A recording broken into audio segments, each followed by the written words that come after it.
хар PR тийм энэ асуудлууд нэг мөр ер нь бол хууль шүүхээрээ эцэслэгдэн шийдэгдэх ёстой. Хоёр тал байгаа.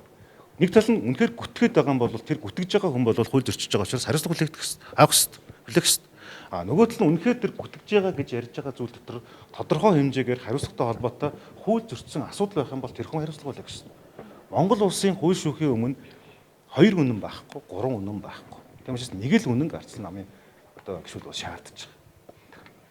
Сая намын одоо эндээс хариулт. Монгол Ардын нам одоо хатайгаа үед ингээ хуулийн салбар болтуудаа ашиглаж байгаа гэж харагдаж байна. Одоо нүүрсний уулгаатай тэмцэхийн тулд хуулийн сайдаар одоо мөрийн хоёр гişүүд хэмжиж байна гэж. Хурлын дараа нүүрсний уулгаад холбогдож байна гэдэг зүйлийг хэлж байна. Миний хувьд штэ. Ер нь бол одоо beyond reasonable doubt гэсэн хэллэг байдаг. Энэ болох юм бол одоо хөдөлшгүй нотлохоор гэсэн утгатай.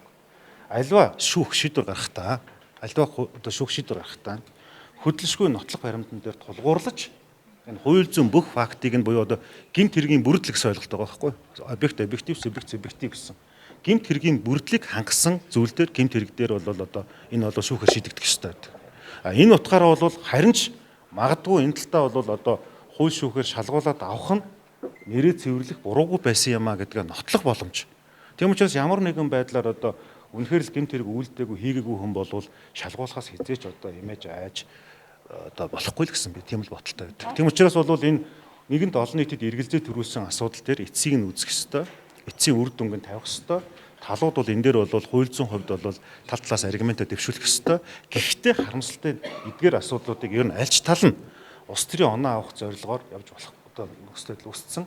Зөвхөн том зургаараа болвол Монгол Ардын намын удирдлагын төвшөнд гараад байгаа энэ асуудал болвол нэг удаагийн ч юм уу нэг удаагийн намын дарга асуудал биш байна. Энэ бол олон жил хоримтлагдсан асуудал юм байна. Тэгэхээр ер нь бол одоо далай төрлөгөөрөө давлгаагаараа одоо бас нэг замуул хогоон гаргаа хайдаг шиг Монголын улс төрийг цэвэршүүлэхэд энэ одоо хууль шүүхээр асуудлыг эцэслэн тогтоох зүйл бол зайлшгүй байх ёстой гэж үзэж байгаа. Харин энэ бол захиалагтай одоо шүүх хуулийн байгууллага нь ямар нэгэн байдлаар тодорхой эрх мэдэл бүхий хүнээс даалгавар команд авдаг байдлаар явж болохгүй. Энэ бол ил тод нээлттэй явагдах ёстой. Яг тэгэхээр энэ бол мөнгө мөртэй цагаан дээр хараар бичигдсэн хууль байна. Энэ баримт фактууд нь ил тод хэлцэх ёстой гэж үзэж байгаа. танай намын дарагч нь одоо